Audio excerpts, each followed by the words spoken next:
Takže čus lidi, já vás zdravím a vítám vás u už 10. videa. No, říkám to už asi 3 videa po sobě, ale fakt už se mi nechce věřit tomu, že to furt držím a že mě to furt tak baví. Sice teďka mi pokulhávala zase jsem udělal screenshot omylem, mi pokulhávala ta pravidelnost vydávání videí, ale já si myslím hlavně, že se toho držím a že mě to baví a že vás to baví, to mě taky těší. A v dnešním videu, jak jsem říkal minule, bych si chtěl pořešit přísun tady jídla, krav, a jak už teda můžete vidět, jsem si tady natahal všechny možné zvířata, které chci chovat. Dotáhl jsem si tu jak ovce, tak prasata, tak krávy jsem si dotáhl ze zhora a i slepice jsem si tady vylíhl z vajec. A do toho, krom toho, jsem si, tady ta truhla, ne? Tady ta truhla, už jsem si tu udělal trochu zásoby dřeva a zásoby sazeníček. Byl jsem se tu projít po okolí, abych našel všechny možné potřebné sazeníčky, které se nám na dnešní video budou hodit. Tam někde jsem byl pro to tmavé dřevo, tam někde je jak džungle, tak tady to akácia, akáciové dřevo plus cherry dřevo máme samozřejmě tady nahoře. A v dnešním díle si budeme stavět tady nějakou jakože stodolu, co bude příbytek pro naše zvířata. Já se vyspím a vrhneme se na to. Takže jak už jsem řekl, v dnešním díle tady budeme stavit stodolu. Já jsem strašně zvědavý, co tady vytvořím. Jako díval jsem se na nějaké obrázky, jak se dá udělat stodola v Minecraftu, ale absolutně si nevěřím. Po tom, co jsem stavil, jak tamto, tak ten most, tak tady toto, všechno to vypadá hrůzostrašně, tak můj barák, tak toto. Tak jsem zvědavý, jak bude vypadat ta stodola. Jako hlavní bude funkčnost a to, aby jsme tam mohli všechno toto zvěrstvo ustájit. Plus možná časem si tam udělám asi i doslova stáje, jakože pro koně. Protože když jsem tady pochodoval pro to dřevo a pro to všechno, tak tady je dost koní po okolí a určitě by se nám nějací koňové hodili. No nicméně, já už to tu mám opět rozvržené nějak, jo, a vlastně jsem si za kamerou i tady udělal prostor, jsem to zase srovnával, ať tu máme prostor na to. Ale já jdu přemýšlet, jak začnu. Já si myslím, že pro nějaké ohraničení budou dobré ty sprusplenky. Takže já si tady kostru udělám po obvodu ze sprusplenků a pak jsem zvědavý, jak budu pokračovat. No nicméně ještě jsem přemýšlel, nebo hledal jsem po internetu, že bych si pořešil nějaký ten kamera mod do Minecraftu, abych vám mohl dělat jako zajímavé timelapsy z toho stavení. A to tak v rychlosti jsem nestíhal nic zajímavého najít, žádný tutoriál na to a nemám zrovna moc času se s tím učit, takže hádám, že to budu řešit nějak postupně časem, ale chtěl bych a zajímá mě, jak to všichni jakože ostatní Minecraftoví youtubeři dělají.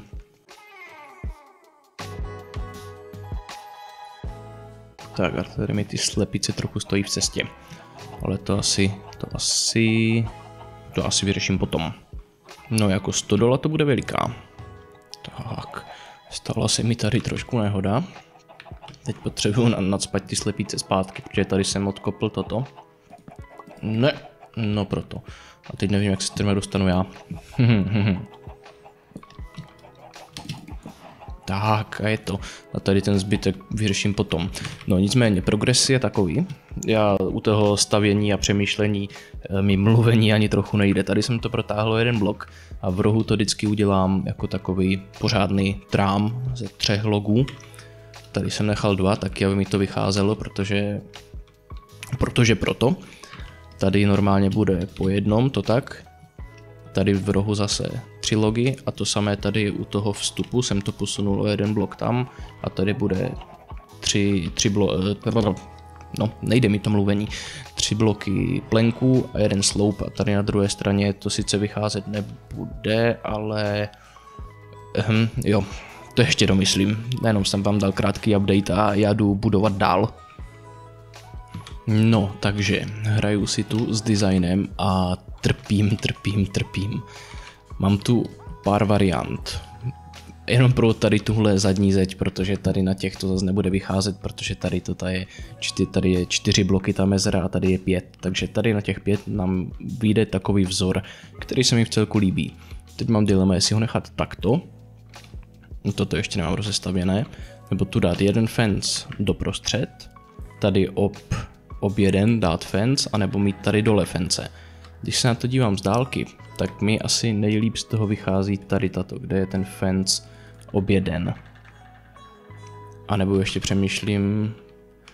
přemýšlím, jak by to vypadalo, kdybych to vyplnil normálně dubovým dřevem. To už je asi moc, za prvé tady mi ještě přebývá tento jeden, ale ne, to tak nevynikne jak tady toto, takže asi to udělám tady s tímto vzorem, tady jak je ob jeden fence. A zase se přihlásím, až budu mít nějaký update zajímavý. Takže jo lidičky, hlásím se s dalším updatem. Tady tu stěnu mám, tam tu stěnu mám a vnitřek už tak nějak taky mám. A i zvenku jsem to udělal tady takhle. Chtěl jsem, aby jako každé ty zvířata mohly být jak venku, tak vevnitř. Tak mají takový půl výběh venku, půl výběh vevnitř.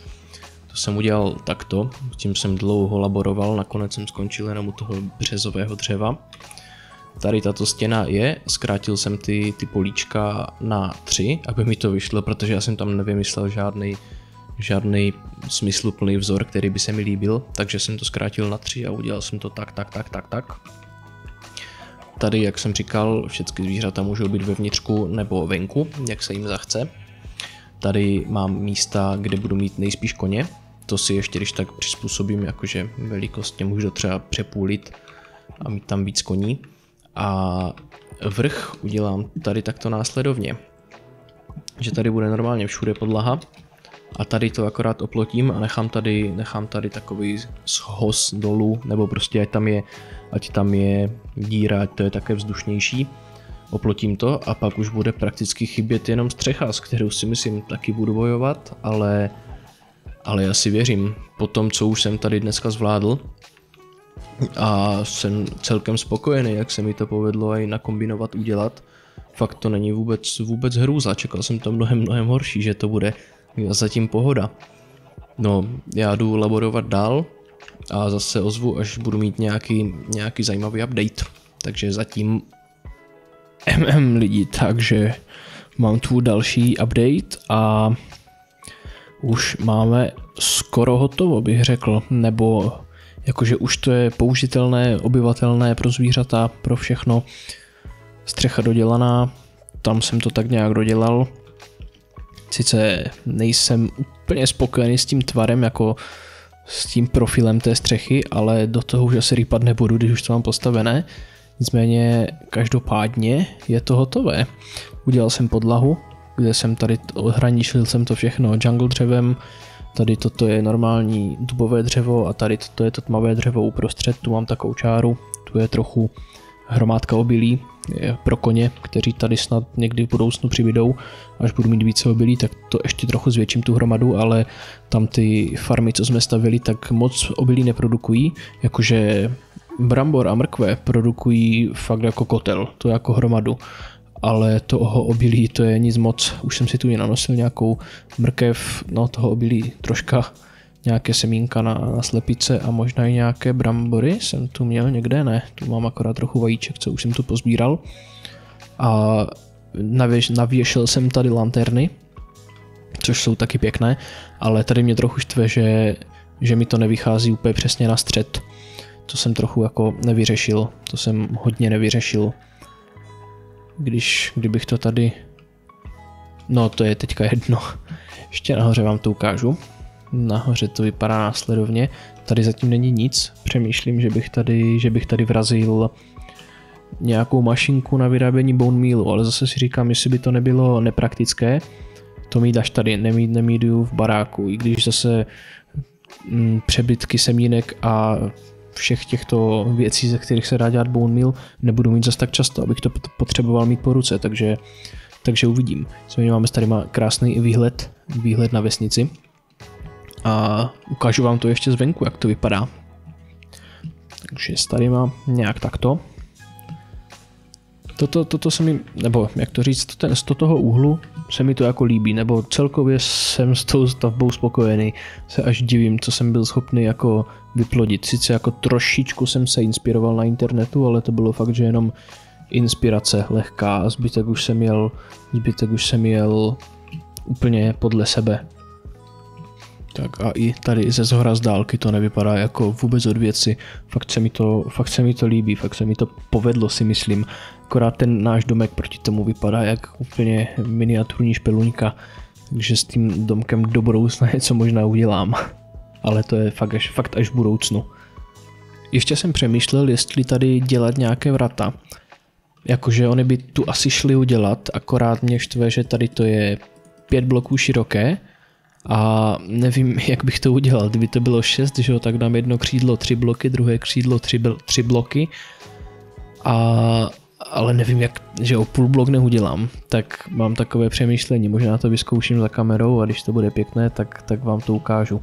Ale nevím, to si ještě rozmyslím. Protože třeba když jdu tady zevnitř, tak to vypadá v klidu, že to je bez vrat nebo bez nějakých dveří. Ale zvenku je to takové, že by se tam možná něco ještě vešlo. Nevím. A jsem si říkal, že ještě můžem zabít chvilku a udělat si tady nějakou tu úplně základní mašinku na bone meal. A to by mělo být úplně jednoduché, akorát ještě jeden hopper mi chybí. Takže hned jsou zpátky. Tak, mám i druhý hopper, já loupák a teď mě zajímá, jestli to půjde udělat kompaktně, že ten hopper do toho napojím tady z boku.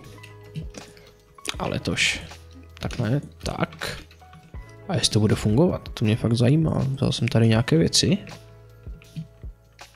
A ono se to plní akorát do hopperu, ale bone meal to nedělá, takže tak to ne. Tak, trošku změna plánu. Asi to vyřeším následovně. Přemýšlím, abych to teoreticky mohl dát i tady. Tady jsou zastavěné ty trámy a tu je taková komůrka, taková místnost. Tady to vrátím.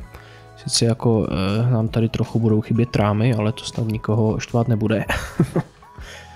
A tady teda čestu, do které to půjde. Do ní půjde z boku hopper. Na něm bude kompostér. Takto. Na něm bude hopper. A na něm bude česta, která se tady taky neotevře. Ježiši Kriste. Tak ještě jinak. Tak, jsem si skočil ještě pro jeden hopper. Protože jsou loupák a teď už by to mělo makat. Já, už to dělá zvuky. Nazdar. To jsem tady vybral nám tak náhodou. Tam vlastně můžu zkusit nacpat i ty brambory, protože jich mám dost a produkce je jako dostatečná. Nechám to makat a jdu vám ukázat, jako, jak to jede. Vlastně tady mám nějaké mrkve. To jako za kamerou moc nehraju, jako krom toho, co jsem stavil tady tohle a předtím, jak jsem tady si farmil nějaké to dřevo na to, aby jsme měli na tu stodolu. Ale jako brambor i po tom, co jsem tam odnesl, tak tady mám tolik, mrkve tolik. A vlastně i železofarma jako jede, už tady mám nějaké bloky ironu. Ještě vám ukážu, co všecko se schovává tam v bednách. Jako nevím, kolik tam toho bude, protože jsem to byl asi 2krát už vybrat, ale maká to krásně. Iron Golem farma, nemusel jsem v ní být ani jednou vlezený, akorát jsem tam šel prakticky pro to železo, ale tady je železa tolik, takže úplně krása. A tady, jo, tak já jsem to přednedávnem odnášel. Jak jsem říkal, toho wheatu to produkuje fakt jako maličko oproti těm bramborům. A mrkve tady je tolik, jo, já jsem to asi odnášel. No, nicméně, ještě jedna věc, co mě trochu štve, že se nedržím toho, jak jsem si tu řekl, že tady ten most nám bude oddělovat jako stavby bambusové a stavby dřevěné, ale netušil jsem, jak tu stodolu udělat z bambusu, to by byla totální jako vražda pro mě. A tady jsem nevěděl, kam ji nacpat, abych ji měl po ruce. si myslím, že ty zvířata je jako dobré mít po ruce, když to člověk chce jít, že ho rozmnožit, ostříhat, podojit nebo sít pro jídlo. Tak je to dobré to mít kousíček, že? Ale nevím, tam už by to bylo daleko, možná tak tady, ale no, už je pozdě, už to stojí tady. No ale nicméně, to je pro tento díl všechno. Já jsem opět zvědavý, co z toho zestříhám, jak dlouhé to bude. Jo, tam to ještě dělá bone meal. Dělá to i z těch brambor. Evidentně jo. Kolik máme? Už 15 bone mealu. No nic, tady to všechno maká, stodola stodoluje, zvířata zvířatují a to je fakt vše. Díky vám moc za zhlédnutí, za to, že se díváte, lajkujete a komentujete. Fakt mě to baví a motivuje do dalšího natáčení a další tvorby. Takže do třetice, to je pro dnešek vše. Díky vám moc za zhlédnutí, za lajky, komentáře a všechno. A těšte se na další díl a mějte se. Čus!